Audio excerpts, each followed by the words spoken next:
Olá pessoal, estou aqui para continuar gravando os vídeos de estudos.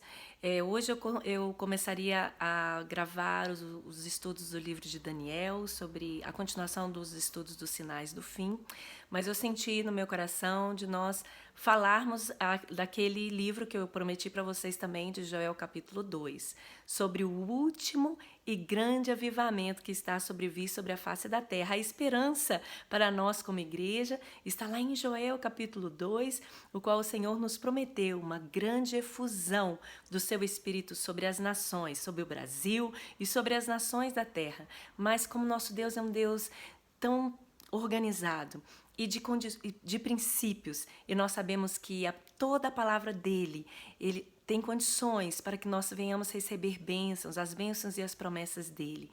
Até lá em Deuteronômio capítulo 28, me lembro que o Senhor nos fala sobre as bênçãos da obediência e as maldições da desobediência. O Senhor tem para nós um grande avivamento. Ele vai derramar, esse avivamento está vindo, eu acredito, sobre essa geração. Nós vamos ver e vivenciar esse grande último avivamento. Estamos muito perto deste tempo de um grande avivamento sobre as nossas nações. Mas o Senhor também nos deixa uma condição, aqui em Joel capítulo 2, para que este avivamento venha, para que essa efusão, esse grande mover do Espírito Santo verdadeiramente venha sobre nós como igreja brasileira e igreja de nações, das nações. Então vamos lá em Joel capítulo 2, vamos estudar aqui, ler a palavra, as condições que Deus nos dá para que esse verdadeiro avivamento venha sobre nós. Amém? Abra aí em Joel capítulo 2, leia todo o capítulo. Eu não vou começar do início para que nós venhamos remir o tempo aqui, porque é muitas coisas para falar. Mas vamos ler a partir do verso 12. Acompanha aí comigo, ok? Ainda assim, agora mesmo, diz o Senhor, convertei-vos a mim com jejuns e com choro de todo o vosso coração e com prantos. E rasgai o vosso coração e não as vossas vestes. Quer dizer, o arrependimento tem que ser genuíno, ele tem que ser de integridade de coração, não somente da boca para fora. O Senhor está falando aqui, rasgai o vosso coração e não as vossas vestes.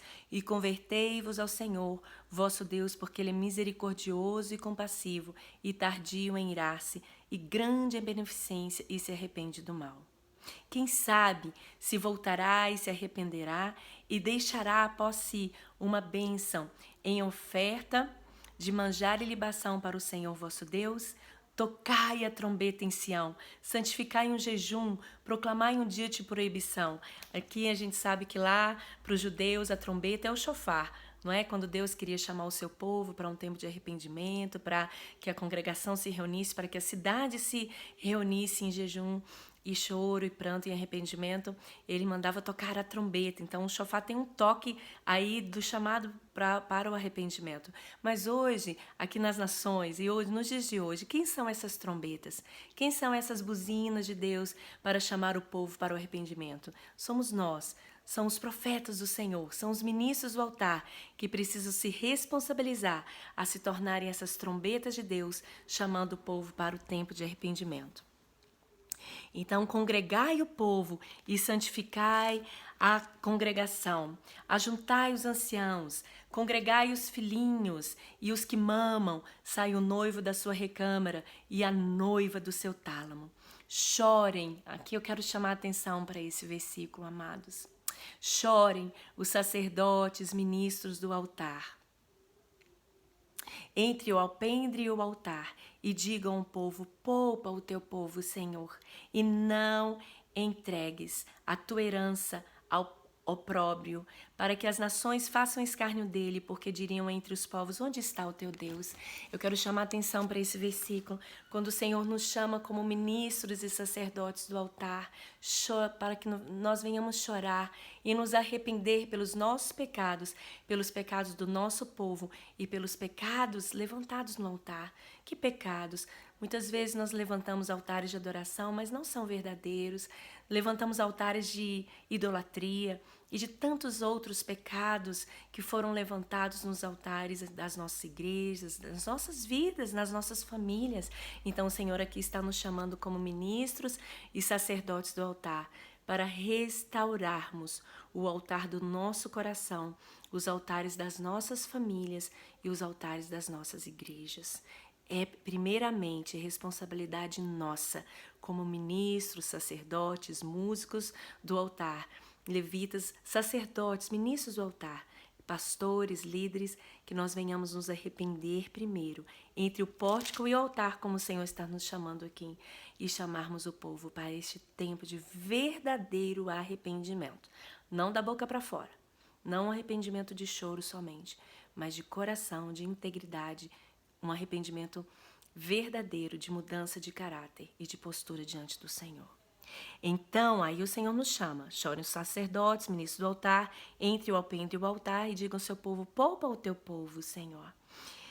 E não entregues a tua herança ao opróbrio, para que as nações façam escárnio dele, porque diriam entre os povos, onde está o teu Deus? Aí o Senhor começa a falar sobre as bênçãos que ele vai derramar se houver o verdadeiro arrependimento. Vamos lá? Então o Senhor terá zelo da sua terra e se compadecerá do seu povo.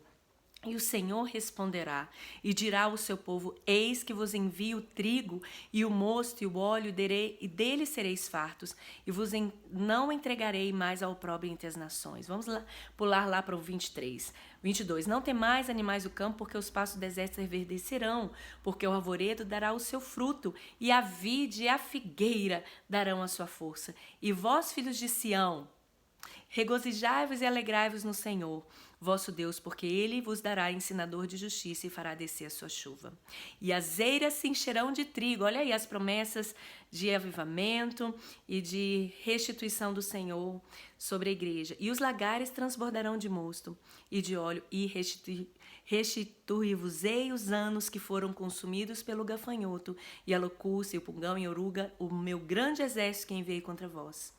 E comereis fartamente e ficareis satisfeitos, e louvareis o nome do Senhor, vosso Deus, que procedeu para convosco maravilhosamente, e o meu povo não será mais envergonhado.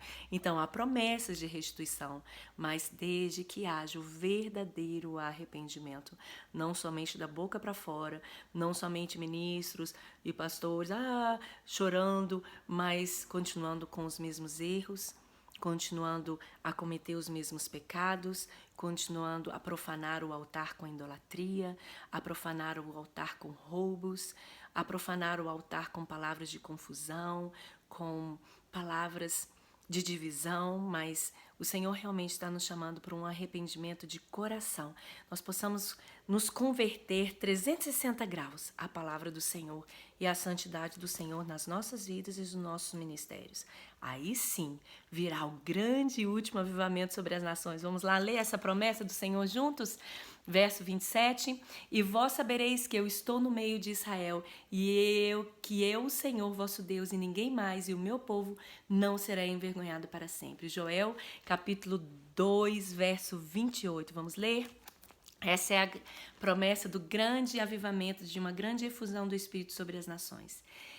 Verso 28. E há de ser que depois derramarei o meu espírito sobre toda a carne, e os vossos filhos e as vossas filhas profetizarão, e os vossos velhos terão visões, e os vossos velhos terão sonhos, e os vossos jovens terão visões. E também sobre os servos e sobre as servas naqueles dias derramarei o meu espírito, e mostrarei prodígios no céu e na terra, sangue, fogo e colunas de fumaça. O sol se converterá em trevas e a lua em sangue, antes que venha o grande e terrível dia do Senhor. Então aqui Joel estava falando sobre o grande e terrível dia do Senhor, do tempo do fim. Então quer dizer que antes do tempo do fim virá um grande avivamento sobre as nações, um grande mover do Espírito Santo sobre nós.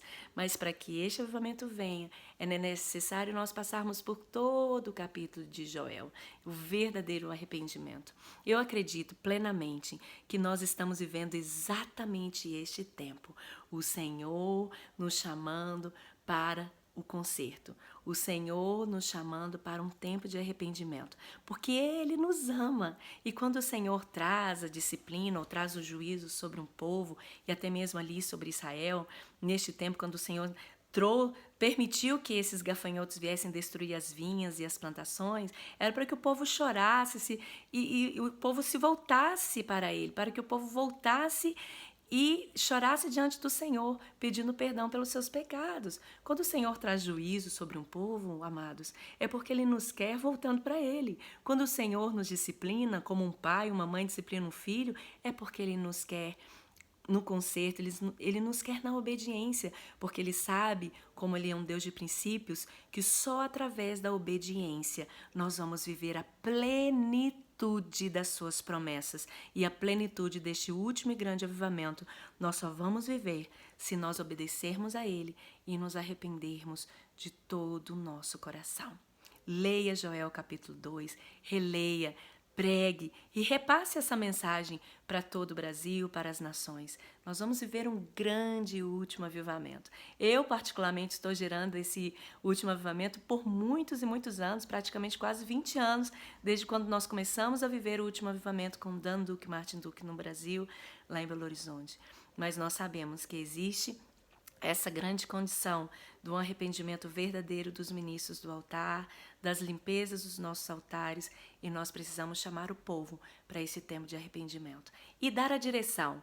A direção para o avivamento é nos arrepender e aguardar a grande efusão e o grande mover do Espírito Santo sobre a face da terra.